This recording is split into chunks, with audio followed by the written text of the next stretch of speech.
Hi friends, সবাই কেমন আছো? সবাই আশা করি ভালো আছো। আজকে দিনটা ছিল বৃহস্পতিবার আর আজকে লক্ষ্মী মায়ের পুজো ছিল। তো সকালবেলা নিজেই স্নান টান সেরে আর ব্রাহ্মণ মশাইও তাড়াতাড়ি চলে এসেছিলো সকালবেলা।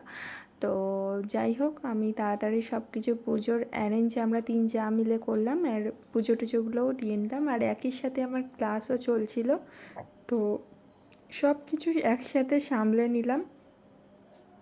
এটা পুজোর পর। আর পুজো করার পর না, মন্দিরটা এত অসাধারণ লাগে, যেটা দেখতে খুব ভালো লাগে। তো চলো খাবারটাও বানিয়ে নিই। আর এখানে আমি আজকে লুচি আর ঘুগনি বানাবো। আর এটা জানো তো, আমি তখন 8:40 বাজে তখনই করে নিচ্ছিলাম, যেহেতু শ্বশুরমশাইকে সকালবেলা খেতে দেব। আর তারপরে নিজের খাবারটাও আলাদা, আর মানে টাইম করে আর বানানোর দরকার নেই, একই খাবার সব বানিয়ে নিলে সবারই হয়ে যাবে। তো আমি ঘুগনিটা মানে বানাবো, তার জন্যে ওদিকে বুটটা প্রেশার কুকারে সিদ্ধ করতে দিয়ে দিয়েছি। আর এদিকে বলি আটাটা একটুখানি ময়দাটা মেখে রাখলে তাহলে কি হবে, রেস্টে দিলে না লুচিগুলো একবারেই সব ফুলে যায় ভালো। তো ওর জন্য আমি ভাবলাম যে দেখো, আর এই যে মুঠো বেঁধে যাচ্ছে, ময়মটা আমার দেওয়া হয়ে গেছে, আমি মেখে নিলাম।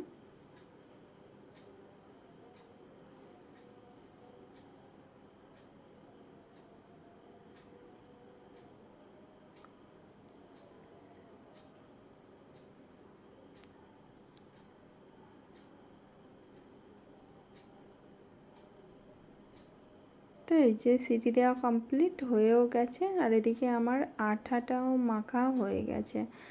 তো আটা মাখা হয়ে গেছে, আর এদিকে আমি একটা ছোট্ট সিম্পল মশলা করে নেব, যেটার মধ্যে হচ্ছে আমি দেব কাঁচা লঙ্কা আর টমেটো আর আদা কেটে নিয়েছি, আর একটু জিরে।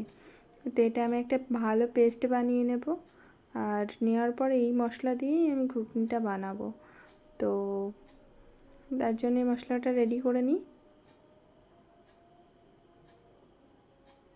আর এখানে দেখো 7টা সিটি দেওয়ার পরে মানে বুটটা সিদ্ধ হয়ে গেছে, আর মশলাটাও রেডি হয়ে গেছে। কড়াইতে আবারও তেল দিয়ে দিয়েছি, আর ছোটো ছোটো করে আলু কেটে নিয়ে এগুলো একটু ভেজে আর তুলে নেব।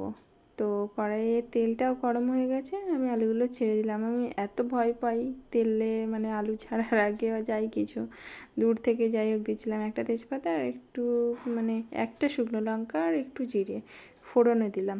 আর যে বাকি মশলাটা যেটা করে রেখেছিলাম ওটা এর মধ্যে আমি দিয়ে দেবো।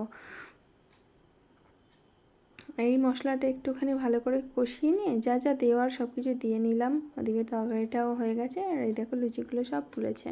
তো রেডি, খাবারটা আমি দিয়ে আসি। আর এটা সন্ধ্যের টাইমে আমি একটু এনার্জি ড্রিঙ্ক না খেলে হচ্ছে না, আর পারছি না, সারাদিন একবারও খাওয়া হয়নি। তো এখন একটু চাটা বানিয়ে খেয়ে নিই। তো তোমরাও সবাই চা খেয়ে নাও, সারাদিনকে কী করলে একটু কমেন্ট করে জানিও। So thank you so much for watching this video. সবাই ভালো থাকো, টাটা।